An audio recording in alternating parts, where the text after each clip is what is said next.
Hello and welcome to Quiet Mind Support. My name is Parker, and in these videos we discuss common themes that come up in my conversations, my daily conversations with people, and also obstacles to a quiet mind.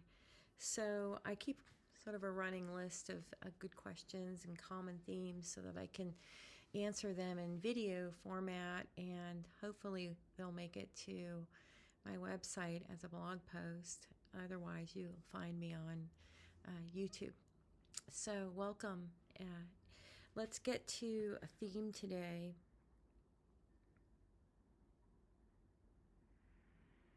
Forgiveness. This is a big one. Forgiveness. I did a video earlier today called Acceptance of the Unacceptable, and I started to move in the direction of forgiveness because that is a path to accepting the unacceptable. And it's not the only way. There's lots of ways. So for this video, I'm going to do it a little bit different, and I'm going to talk about my experience, my personal experience of forgiveness. It for many years of my life, I was told that I just need to forgive all the things that are told to people. You just need to forgive these people. You're the only one suffering. They did this damage, and now you're suffering with it, and it's not going to make you any happier. It's just going to make you an angrier person. I was a very angry person.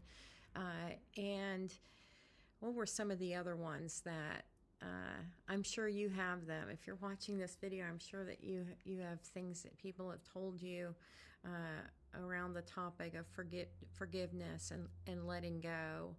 But there's no amount of reason that, for me, there was no amount, that all made reasonably good sense. I knew that I was carrying around a lot of anger, and that I was also carrying around this big story about what these people had done to me and how it had changed the trajectory of my life and hobbled my existence, hobbled my experience of being a human being on this planet, and it to the exclusion of all of the incredible gifts that I was given: a bright mind, to be born into a developed country, to some extent with many, many problems and perhaps falling apart now. But let's not move into another topic. Let's stay on topic with this.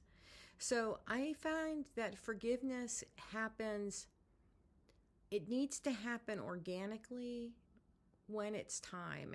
And what do I mean by that? Because there are a lot of spiritual teachers that would say that forgiveness is that all kinds of things. Jesus forgave, so therefore you should forgive. He died for all this stuff that doesn't seem to make any sense when you're hanging on to something that is just not fair, with people that are either dead or not sorry or can't see what they're doing. How on earth are you going to forgive somebody if they can't even take responsibility for what it is that they've done? So it's a big one. So my first experience of forgiveness was, for me, my first experience was listening to my grandmother talk about her story and her mother's story. It contextualized my mother's story. And when I heard that story, I had such incredible compassion for her. I mean, I recognized immediately that all of the damage that she did couldn't have been any other way because of how she was raised and what kind of love and nurturing she received, or in this case didn't receive. I understood my grandmother too. And then how could I not understand them? And that was a feeling of, tremendous compassion that I found for these women in my family. And but it wasn't really true forgiveness.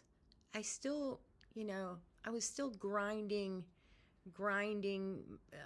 away at the other people and the other situations, and then her, and and then of course my victimness, how I was a victim in all of this. So that was the first experience, but that really wasn't true forgiveness. Okay, so what is it then? So what is it? That there was some forgiveness in that. Let's be fair to the story, because there was a little liberation there. I no longer said why. I understood. I understood immediately. When I had a dark night of the soul, and I was coming out of the dark night of the soul, I had some teachers. And they say when the student is ready, the teacher will appear. I think you've probably heard this. It's common. And that's what happened. I began to recognize recognize that I had been in my body, living on this planet for decades, completely unconscious, completely, absolutely carrying around a whole luggage set of baggage around with me, of events and situations that happened a long time ago, that weren't in my space, that my war was over. And I just... having that experience with my first spiritual teacher, which was Eckhart Tolle, I in the things that fell away in those, I want to say 6 days, but it was months. I listened to his talks and his books repeatedly. They were always on, and I had the audio version of them. And the first couple of times I listened, it was like laughing and crying at the same time. I'm not sure if you understand what that means. Just to be like so relieved. It was the feeling of liberation, of really being able to see my own insanity and what I was carrying around with me, and then to understand that it was the first moment really of true self-reflection, where I could see the damage that I was doing in the world, and that it couldn't have been otherwise than how it was, that I couldn't have behaved differently. And so if I can see that I couldn't have behaved differently, it's like a wave that was cast. So you're stuck in this, I think the Buddhists call it a karmic cycle. It's a karmic cycle. This happens, there's this trigger, this emotional reactivity, this response, this way of thinking, and it just goes on and on and on. And sometimes we have these cycles with people, not just situations, but with people. And so when I recognized that I couldn't have done better than how I did, and I know this because I didn't, then how could I not extend that perspective to the people and situations that I felt had contributed so much to the trauma the early trauma especially, that I experienced.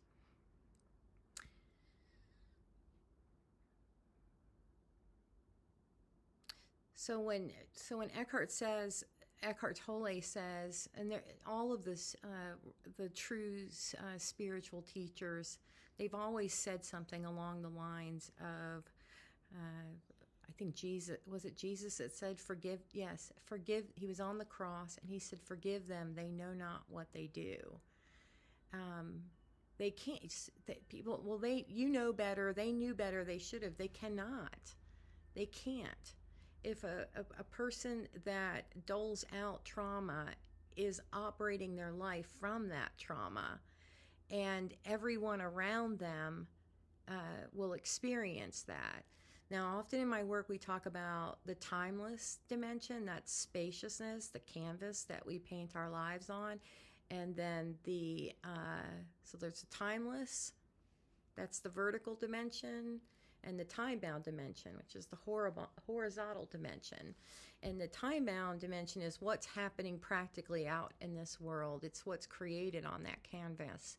And so in this world, there are consequences. Not always, but there are consequences for people. But if we're out here and we want retribution, we want accountability, we want those apologies, none of that is going to give us ultimate peace. It will not stay that way. We might get a moment of something, but our torturous mind, the mental positions that we have, our rightness, our superiority will come. It will come in and will take over, and there'll be a new axe to grind. But true forgiveness is to recognize that living is a mess. It's messy business, and it's beautiful. It's part of it. There's beautiful things that happen and come from people, and there are destructive things. And can we be at peace, and can we hold creation and destruction with grace? And can we be a part of that process? And can we be a part of reconciliation with the way things are, which is that this is kind of a mess, and that unfair things seem to happen all of the time. It seems like these things are fair and we have evidence that they're not fair. It's true.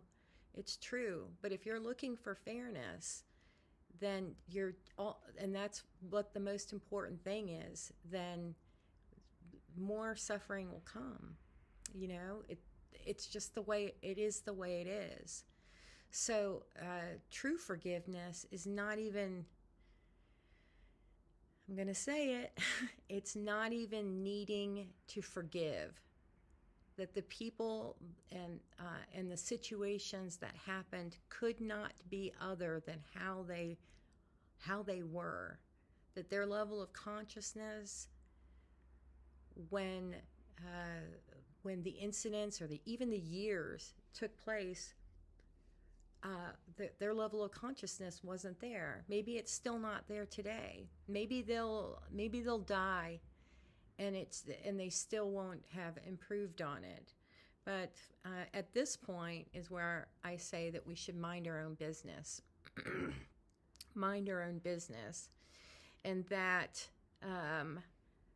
we can drop the stories around a person or people, and don't split them up between this is a good person, this is a bad person, and just say this is a person with generally this much consciousness. So does that mean, I get this question, well, what am I supposed to do? I'm just supposed to be a daughter now? Or people just can do what they want to do and they don't even have to be sorry? It's not our business what other people are doing and if they're sorry or not. It's not our business. And it doesn't mean that you need to be in relationship. You don't know what you will do or what kind of relationship or no relationship will happen. You can unpin yourself from this insanity, from the insanity of carrying around baggage that requires something from another person. Their apology, their accountability, their doesn't require it. It's nice if it comes. It's nice. there are whole systems of justice systems in this on this planet in different countries where an apology, a heartfelt, true apology, and steps toward accountability go a very long way in the justice system.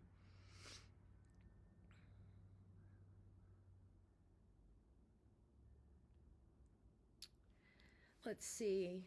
I want to make sure I'm hitting all the points. I'm so new at this video making. I hope I'm making some headway here with some of these topics. I've had lists going for a long time.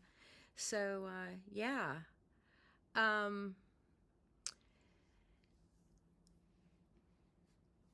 Is anything forgivable?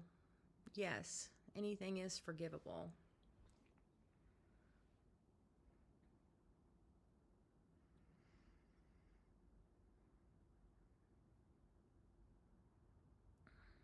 My primary interest is peace, to be at peace, and to be true to the path, and that I not move beyond the present moment, beyond this breath, beyond whatever is in this moment, and accepting any situation and where we're at is a place where you truly experience life. You don't turn away from things that happen.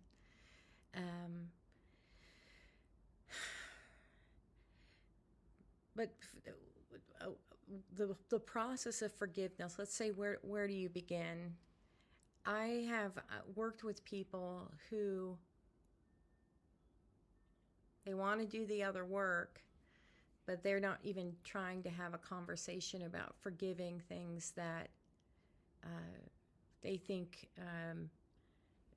caused them damage. And so right now they may be working on things like, what does that mean? Does that mean that I think I'm not whole? So, it's good to ask those questions to see why and why we're hanging on to baggage that when our war is over, and we can lay it all down. We can lay it all down right now. We surely can.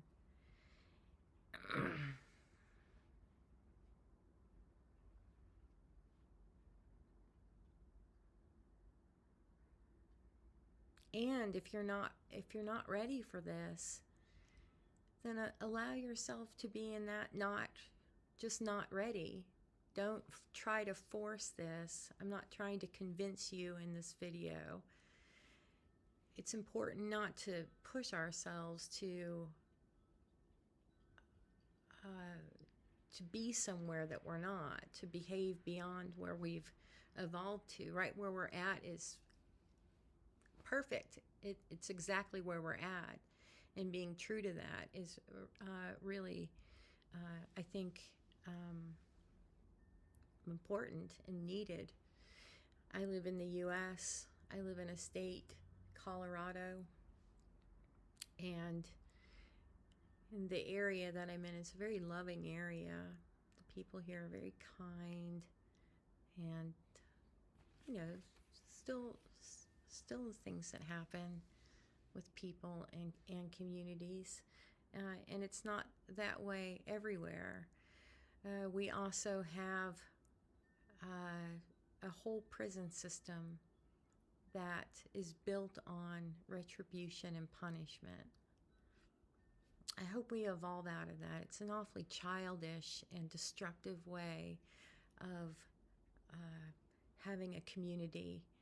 I don't want to go on a social rant here, but I just want to say that when I see people in Norway that have programs and prisons and housing, and with that housing and with their services and what they offer, they really have what I think is a strong desire to heal. They want to know what's wrong, what has happened here, and how do we heal this person, that every person is valuable. And I've also seen people that are like steadfast against forgiveness, that false forgiveness, steadfast against the forgiveness, uh, because they feel that there are people that are too far, that they're not fixable. They are seen as broken. And I propose that if you are living with a heartbeat, regardless of your story, where you've come from, and what you've done, that healing begins with forgiving your own non-peace, forgiving your own violence. And people that are often steadfastly against forgiveness have spent so little time working on forgiving themselves.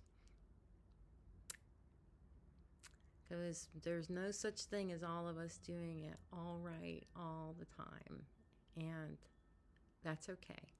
But if you're conscious, if you're here for life, here for it, and you do stumble, it's good to say to a person, I've stumbled here, and I think I've hurt you or hurt this relationship, and I want to recognize that, and I want to do better. So we have to have the spiritual maturity, really, to embrace something like that. So, okay, guys. I know I could probably go on for Pema Chodron. Please read some Pema Chodron. She's so beautiful when she talks about these things, these tender things. I took a deep breath in. You see Bunny? Hey, Bunny. We had a big dinner. It's evening time here in the middle of the week. I'm a little bit tired, but I wanted to sit down and do this video. Maybe I'll do a couple more. I'm having fun. Big topics. Okay, so solidarity. This is me saying solidarity, and so much love on the path. We're all doing our best, and I like the idea that we could be out here supporting each other, even if we haven't seen each other in person.